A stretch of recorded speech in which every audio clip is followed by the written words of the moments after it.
சரிகமப title அபிஷேகாவுக்கு singer Srinivas அவர்கள் ஒரு புதிய கார் ஒன்று பரிசா கொடுக்க போறார் அப்படின்னு தகவல் கிடைச்சிருக்குது. அதோட விவரத்தை இந்த வீடியோல பார்க்க போறோம். சரிகமப ரெட்டி சாம்பியன் சீசன் 5க்கான கிராண்ட் ஃபினாலே கடந்த 7ஆம் தேதி நடந்து முடிஞ்சிருக்கு. இதுல டைட்டில் அபிஷேகாவும், ரன்னர் அப்பா விஷ்ணுவர்தனும், செகண்ட் ரன்னர் அப்பா தன்வியும் வந்திருக்காங்க. 4வது இடத்த வர்ஜா, 5வது இடத்த அக்ஷித் நிருப்பம், 6வது இடம் சுமன் ராஜ் கிடைச்சிருக்குது. முதலிடம் பிடிச்சிருக்கக்கூடிய டைட்டில் அபிஷேகாவுக்கு 1 கோடி ரூபாய் மதிப்பு இருக்கக்கூடிய வீட்டை டிஆர்ஏ ஹோம்ஸ் அவங்க தரப்புல பரிசா கொடுத்துருக்காங்க. அது இல்லாம இந்த சரிகமப ஷோல கலந்துக்கிட்ட எல்லா பெண் போட்டியாளரோட படிப்பு செலவையும் ஒரு பிரபலமான நிறுவனம் ஏத்துக்கிறதாவும், சைந்தவி அவங்களும் எஸ்கே கொடுத்தாரு அப்படிங்கிற மாதிரி 2 லட்சம் ரூபாய் உதவித்தொகையையும் அபிஷேகம் கொடுத்திருக்காங்க.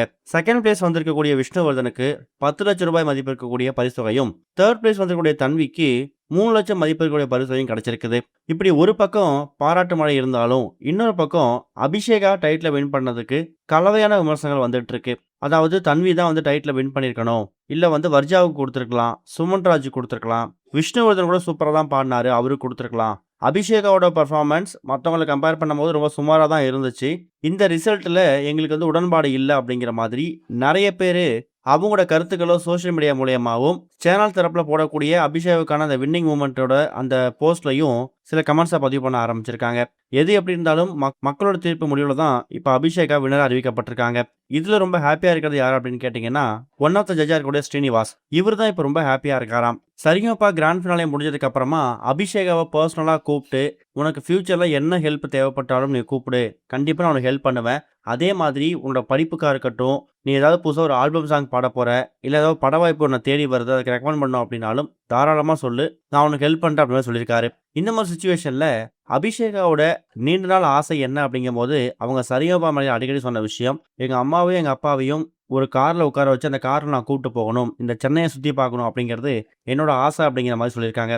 அந்த ஒரு காரணத்துக்காக அபிஷேகாவோட ஃபேமிலிக்கு ரொம்ப அதிகமாக இல்லை, ஓரளவுக்கு ஒரு சுமாரான ஒரு கம்மி பட்ஜெட்டில், ஒரு 2 லட்ச ரூபா 3 லட்ச ரூபா அந்த ஒரு பட்ஜெட்டில் ஒரு கார் ஒன்றை பரிசாக வாங்கி அபிஷேகா ஃபேமிலிக்கு கிஃப்டாக கொடுக்க போகிறதா ஸ்ரீனிவாஸ் அவர்கள் முடிவெடுத்திருக்காராம். இதை அவர் மட்டும் தனிப்பட்ட முறையில் எடுக்காமல் ஒரு க்ரௌட் ஃபண்டிங் மாதிரி, அதாவது திவினேஷோட அப்பாவுக்கு இப்படி தான் ஒரு மில்க் வேன் ஒன்று வாங்கி பரிசாக கொடுத்துருந்தாரு. அது அவர் தனியாக பண்ணலை, ஒரு க்ரௌடு ஃபண்டிங் மூலயமா சரிகமப டீம் கிட்ட சில காசை கலெக்ட் பண்ணி அந்த காசு மூலயமா தான் அந்த பால் வண்டி, அந்த மில்க் வேனை வாங்கி கொடுத்தாரு திவினேஷ் அப்பாவுக்கு. அப்படிப்பட்ட விஷயம் இந்த ஒரு காரை அபிஷேகா ஃபேமிலிக்கு வாங்கி கொடுக்கும்போது அதை அவங்க பிஸ்னஸாகவும், இல்லை அவங்களோட பர்சனல் யூஸ்க்காகவும் பயன்படுத்திக்கலாம், இல்லை அபிஷேகா வெளியூருக்கு கச்சேரி போகும்போது அந்த காரை பயன்படுத்திக்கலாம் அப்படிங்கிறதுக்காக தான் இதை பரிசாக கொடுக்கப்பட்ட தகவல் கிடைச்சிருக்குது. என்ன நடக்க போகுது அப்படிங்கிறத வெயிட் பண்ணி பார்க்கலாம். இது வரைக்கும் கனெக்டிங் டிவிக்கு சப்ஸ்கிரைப் பண்ணனா மறக்காமல் சப்ஸ்கிரைப் பண்ணிக்கங்க. உடனடி அப்டேட்ஸ் பெறுவதற்கு நோட்டிஃபிகேஷன் பெல்லையும் கிளிக் பண்ணிக்கங்க.